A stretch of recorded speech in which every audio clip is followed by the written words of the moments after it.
We are starting a new psalm today. I hope you had a good weekend. We're turning to Psalm 64. So as you find your place there, I want to invite you into our service yesterday. It'll go live tonight at 7 o'clock, Monday Night Rewind, and it is archived on Facebook, Facebook and YouTube, and on the podcast as well.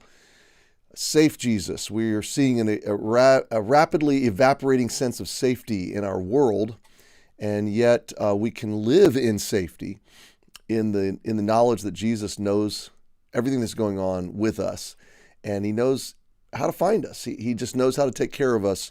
And it's a beautiful story of the blind beggar in the temple grounds who goes to the pool of Siloam and washes and has his sight, and then gets cast out of Jewish society, and Jesus finds him.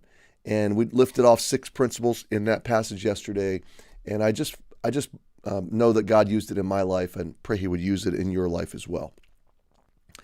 So Psalm 64 is 10 verses, and as our custom is on a new psalm, we kind of lay it out, we set it up, and then we read through it, and then we lead into our week that way, just having read through it rather than commenting on it, and just meditating on it throughout the day. I will tell you this, the specific circumstances are likely the young David, before he was king, living in the palace of Saul, knowing that he would one day be king, Saul realizing that, and suddenly the tragic events of David and really experience that kind of deteriorating and toxic and stress, that kind of spiritual battle in early life. But this is his response. This is how he's working through it. So this psalm is really designed for anybody that's facing battles, which sounds like you and sounds like me. I've got a lot of spiritual battles going on presently, and God's winning them, but they are battles nonetheless. And we are called to fight through those battles, to endure them, to be not weary in well-doing, to know that our labor is not in vain.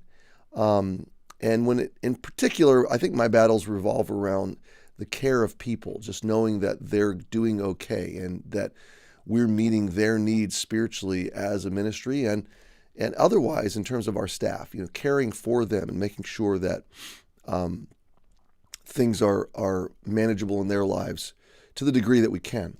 Psalm 64, though, 10 verses, David is a leader under pressure. He's a leader in formation. God's forming this leader through these spiritual battles.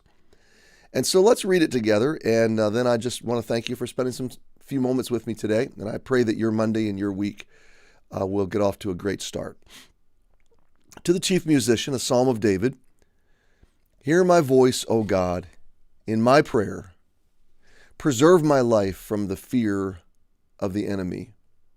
Hide me from the secret counsel of the wicked, from the insurrection of the workers of iniquity, who whet their tongue like a sword, and bend their bows to shoot their arrows, even bitter words, that they may shoot in secret at the perfect.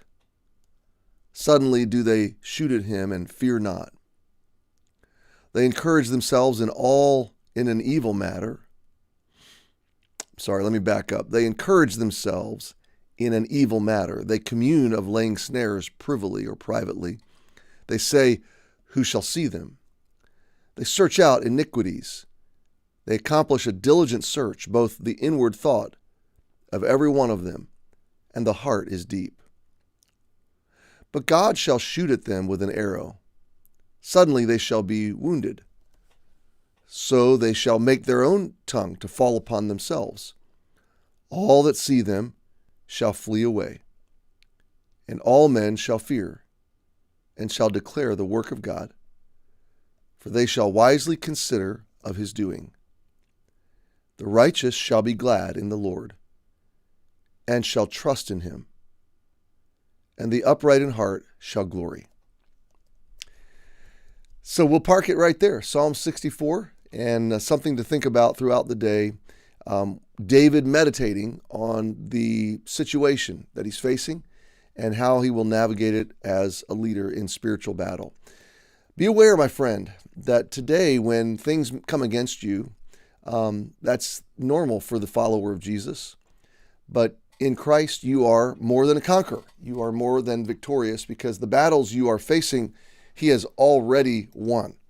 And he calls you victorious. So lean into them in wisdom, with grace. Lean into them and trust God to give you the wisdom to navigate them carefully. So have a great Monday. Thanks for joining me. We'll pick it up here tomorrow, and we'll work through Psalm 64 together over the next few days. I hope you have a great week, and we'll see you tomorrow.